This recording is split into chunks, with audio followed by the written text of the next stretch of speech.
प्रधानमंत्री नरेंद्र मोदी ने वीर बाल दिवस के मौके पर गुरु गोविंद सिंह के साहिबजादों के बलिदान को याद करते हुए गुलामी की मानसिकता से मुक्ति का आह्वान किया।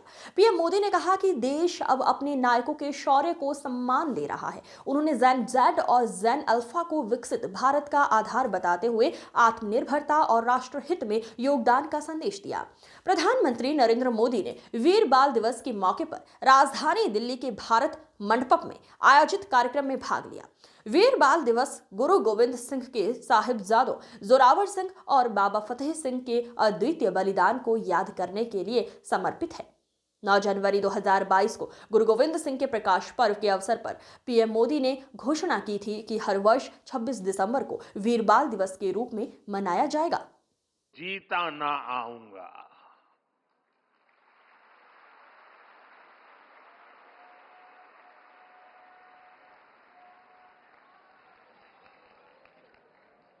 साथियों, कुछ दिन पूर्व ही हमने श्री गुरु तेग बहादुर जी को उनके 350वें बलिदान दिवस पर याद किया। उस दिन कुरुक्षेत्र में एक विशेष कार्यक्रम भी हुआ था। जिन साहिबजादों के पास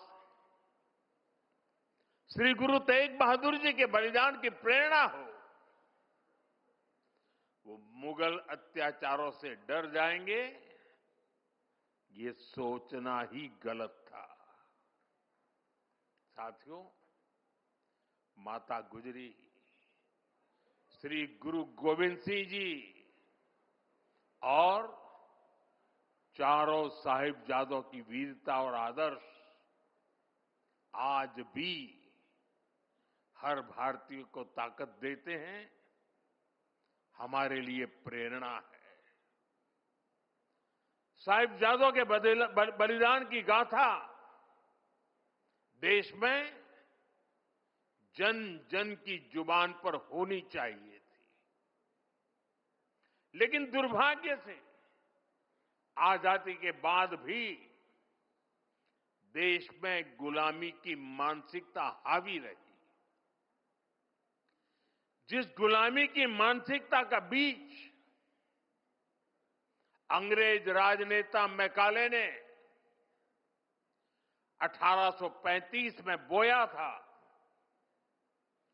उस मानसिकता से देश को आजादी के बाद भी मुक्त नहीं होने दिया गया। इसलिए आजादी के बाद भी देश में दशकों तक ऐसी सच्चाइयों को दबाने की कोशिश की गई। लेकिन साथियों,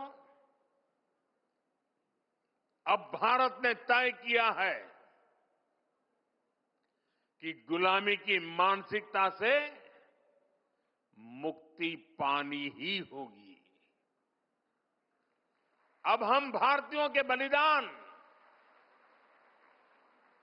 हमारे शौर्य की स्मृतियां दबेगी नहीं। अब देश के नायक नायिकाओं को हाशिए पर नहीं रखा जाएगा और इसलिए वीर बाल दिवस को हम पूरे मनोभाव से मना रहे हैं। और हम इतने पर ही नहीं रुके हैं। मैकाले ने जो साजिश रची थी साल 2035 में, उसके 200 साल अब थोड़ी समय में हो जाएंगे। इसमें अभी 10 साल का समय बाकी है। इन्हीं 10 सालों में हम देश को पूरी तरह गुलामी की मानसिकता से मुक्त करके रहेंगे। 140 करोड़ देशवासियों का एक संकल्प होना चाहिए, क्योंकि देश जब इस गुलामी की मानसिकता से मुक्त होगा, उतना ही